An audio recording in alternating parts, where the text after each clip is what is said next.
Almost everyone knows the shape of the story. A 10-year war over a stolen woman. A wooden horse. A king named Odysseus, cursed to wander the sea for another 10 years before he can finally get home.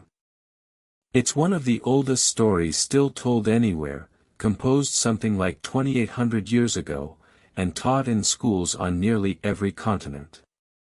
What almost nobody stops to ask is a much stranger question sitting quietly underneath the poem: is any of it real, and if it is, why does the geography of the actual world keep refusing to match what the poem describes? Part of what makes the question worth sitting with, rather than simply answering and moving on, is how ordinary the story's core actually is underneath all the monsters. A man wants, more than anything else, to get home to his wife and his son and the shape of his own life, and the world keeps finding reasons to make that impossibly hard. That part doesn't need an archaeological dig to feel true. The rest of it, the buried city, the missing poet, the island that may not be where its own name says it is what tonight is actually about. Tonight we're going to sit with that question, the way we sat with the Bronze Age collapse a few nights back, because it turns out the two stories are more tangled together than they first appear. Not rushing toward an answer, because 150 years of serious archaeology, linguistics, and geology still haven't produced a clean one. Just an old poem, a buried city, and a coastline that has spent 2 centuries almost, but not quite, fitting the story built on top of it. Let's start where the search itself started, with a 19th-century businessman who was utterly convinced Troy was real, and went looking for it with a shovel. Heinrich Schliemann was a wealthy German merchant with no formal archaeological training and an almost obsessive faith in Homer's literal accuracy, and in 1870 he began digging into a mound called Hisarlik, on the northwestern coast of what is now Turkey, a site a few earlier scholars had already quietly suspected might be Troy. What he found justified the gamble in ways nobody fully expected: not one city, but a stack of them, layer built on layer, roughly 9 major settlements spanning close to 3,000 years of continuous rebuilding on the same spot, from around 3000 BCE all the way through the Roman period. The trouble was, Schliemann wanted the golden city Homer described, and in his haste to find it, he tore straight through several of the layers that actually mattered, at one point blasting through the exact Bronze Age level that later, more careful archaeologists would identify as the strongest candidate for the Troy of the poem, in his rush to reach something older and, he assumed, grander underneath. Schliemann's methods were, by any modern standard, closer to demolition than excavation, and his own certainty about what he'd found led him into one particularly famous mistake. In 1873, he uncovered a spectacular hoard of gold jewelry, diadems, and ornaments, and immediately announced it to the world as Priam's treasure, the personal riches of Troy's last king, supposedly smuggling much of it out of Ottoman territory hidden in his wife's clothing. Decades later, more careful stratigraphy revealed the hoard actually belonged to a layer called Troy II, dating to roughly 2400 BCE, more than 1,000 years too early to have anything to do with a Trojan War, if one happened at all. Schliemann had, in his rush to prove Homer right, correctly found an extraordinary ancient city and completely misidentified which centuries of it he was holding in his hands. That candidate layer is called Troy VIIA, and it dates to roughly 1180 BCE, give or take a couple of decades. Excavators have found a city that ended violently, collapsed and burned buildings, hastily buried human remains stuffed under floors rather than given proper burial, and bronze arrowheads scattered through the destruction debris, the unmistakable signature of a siege rather than an earthquake or an accidental fire. And here's where the story we've already told on this channel folds back in on itself. 1180 BCE sits almost exactly inside the 50-year window of the Late Bronze Age collapse, the same stretch of chaos that ended Hattusa, Ugarit, and the Mycenaean palaces we spent a whole night walking through. Troy VIIA may not be a single dramatic 10-year siege by a Greek coalition at all. It may simply be one more casualty of that same wider unraveling, a city caught in the same general storm of raiding, migration, and collapsing trade that was already tearing through the entire eastern Mediterranean at once. For a long time, that was more or less where the physical evidence stalled, a burned layer and a plausible date, nothing more. Then, starting in the late 1980s, the German archaeologist Manfred Korfmann brought in geophysical survey equipment, essentially reading the buried magnetic and electrical signatures of the ground without digging it up first, and found something Schliemann's small citadel mound had never hinted at, an entire lower city, spreading out well beyond the hilltop fortress, with a ditch system and defensive works enclosing an area many times larger than anyone had assumed Troy ever was. Suddenly this wasn't a minor hilltop fort worth a footnote. It was a substantial regional center, plausibly wealthy and important enough that a war over it might actually make some sense. Korfmann's findings triggered a genuinely heated public argument among German classicists and archaeologists in the early 2000s, sometimes called the Troy debate, with some scholars arguing he'd overstated the site's size and importance to fit the Homeric narrative he wanted to find, and others defending the geophysical evidence as solid. 2 decades later, most archaeologists accept that Troy was larger and more significant than Schliemann ever realized, while remaining genuinely split on how much of that translates into, yes, there was a Trojan War, fought roughly the way Homer describes it, over roughly the reasons he gives. Frank Kolb, a classical historian openly skeptical of Korfmann's larger claims, argued publicly and at length that the lower city's importance had been overstated to satisfy a public hungry for a real Troy. Korfmann held his ground until his death in 2005. Neither side ever fully conceded, and the disagreement, by design or not, kept the oldest question in Western literature current in academic journals a full 3,000 years after anyone might have actually marched on the place. If you've been enjoying tonight's walk through one of history's oldest unresolved arguments, this is a good moment to hit subscribe, especially if falling asleep to a 200-year-old archaeological mystery is exactly your kind of thing. And if you're still awake enough to type, I'd love to know in the comments whether you think Troy was one war, or many wars remembered as one. Worth remembering, too, that the Iliad and Odyssey were never the whole story, only the 2 pieces of it that happened to survive complete. Ancient sources describe an entire wider epic cycle, poems covering the war's beginning, other heroes' journeys home under a shared title, the Nostoi, and events surrounding Troy's fall, almost all of it now lost, known only through summaries, fragments, and second-hand quotations in later writers. Whatever standard, agreed-upon version of this war and its aftermath the ancient Greeks once possessed, we're working today with roughly 2 surviving chapters out of what was clearly a much longer, now largely vanished shelf. Now, quietly, let's turn from the buried city to the poem itself. Because here's a separate mystery, sitting one layer up from the archaeology, we don't actually know who Homer was, or whether Homer ever refers to one single person at all. The poems as we have them were most likely written down somewhere around 750 to 650 BCE, using the newly adapted Greek alphabet, borrowed and reworked from Phoenician traders. But the events they describe, if they happened at all, happened around 1200 BCE, which means roughly 400 years, the same 400-year Greek Dark Age we've talked about before, sit between the supposed war and the poem's first written form.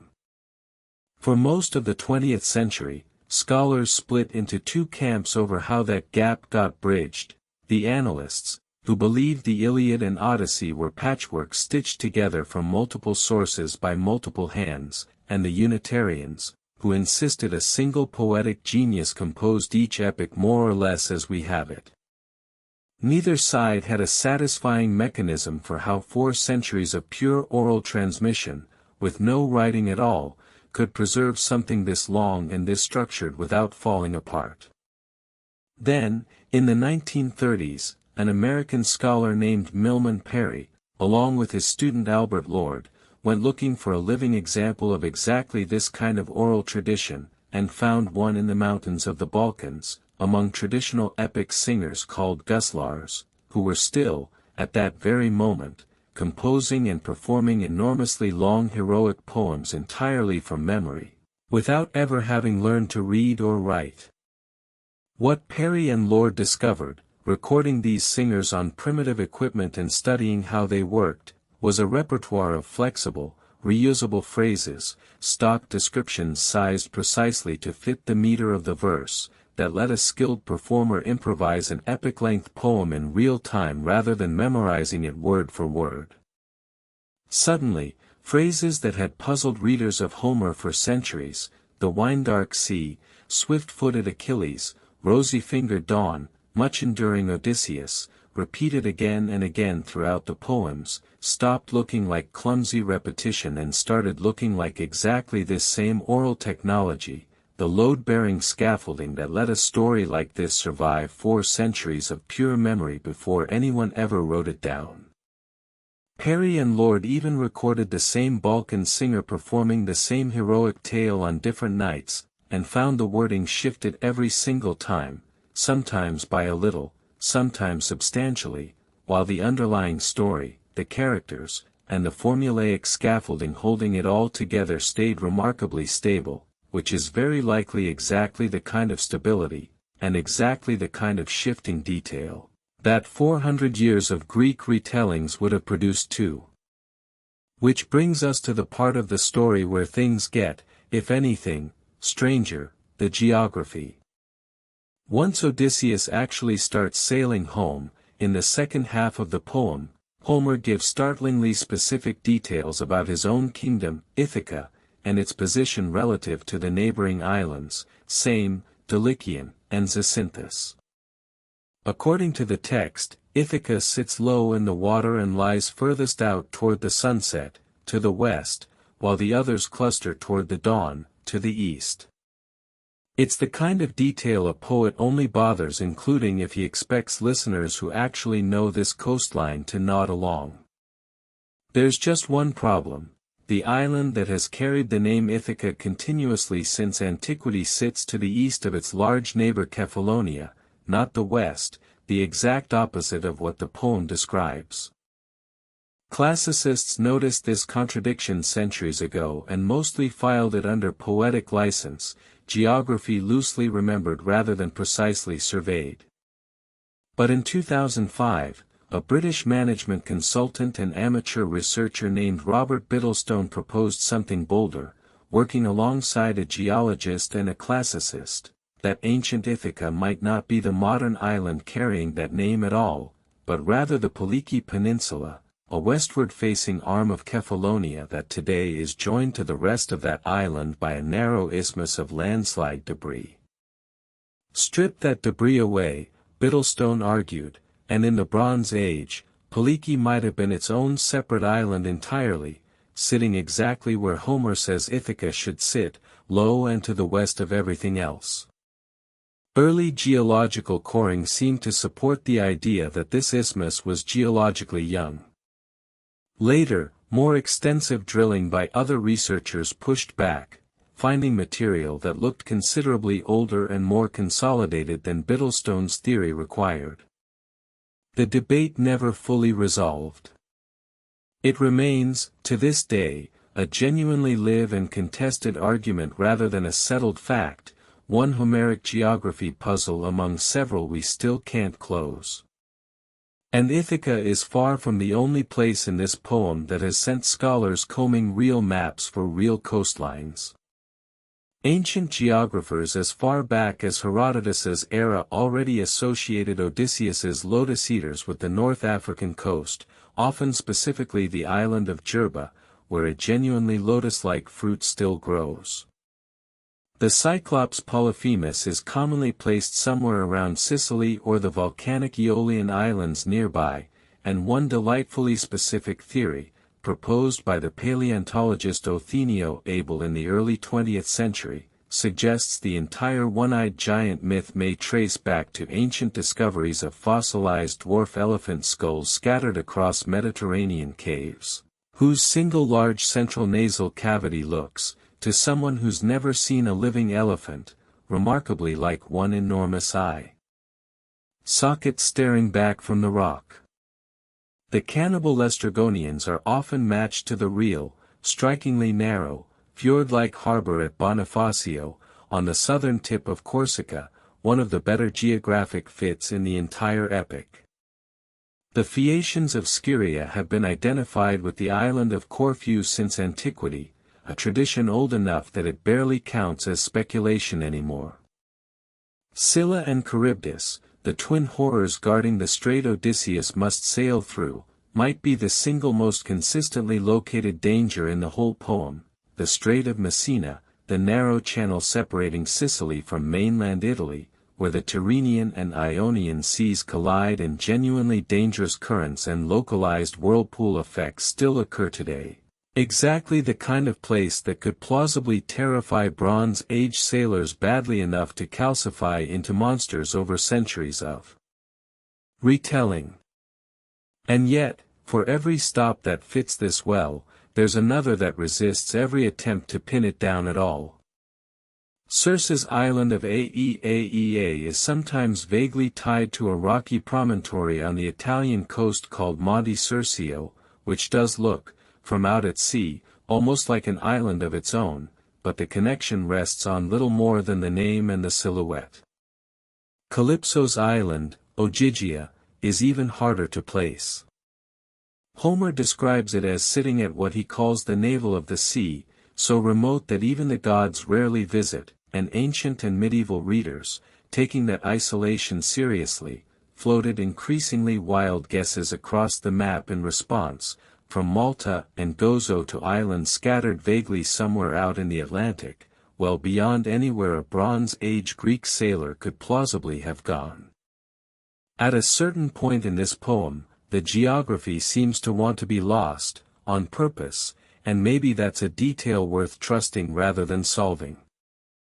Most classicists today would tell you that's probably the honest shape of the whole answer. The wandering half of the Odyssey likely isn't a literal travelogue with the names filed off, and it probably isn't pure fantasy either. It reads more like generations of real Aegean sailors' travelers' tales, half-remembered coastlines, genuine maritime hazards, actual place names, slowly blended over centuries of oral retelling with folktale monsters and wondertale logic, until the seam between the real Mediterranean and the invented one became impossible to fully locate again, even for the people still telling the story. Hisarlik itself never really stopped being dug. Excavations have continued there, in one form or another, for well over a century now, through Schliemann, then Dorpfeld, then Korfmann, and into ongoing work by archaeologists still refining the layers today.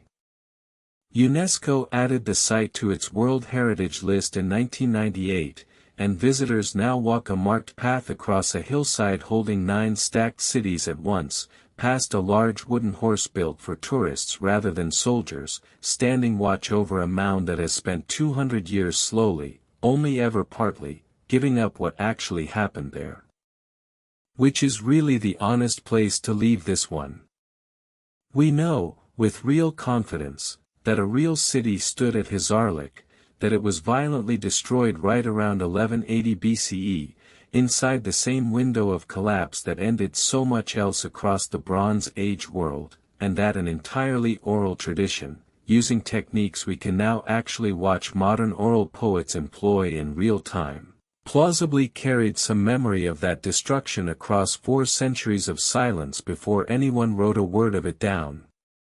We do not know, and may never know with real certainty, whether Homer was one poet or a tradition wearing one name, whether Ithaca is the island that still carries its name today or a peninsula buried under a landslide, or how many real, half-forgotten sailors' voyages got folded together into the 10 years it supposedly took one man to sail home. Every clean answer on offer, one war, one poet, one literal map, turns out, on closer look, to be standing on the same kind of ground Schliemann was standing on at Hisarlik, several layers deep, each one real in its own way, and almost impossible to fully separate from the ones underneath it.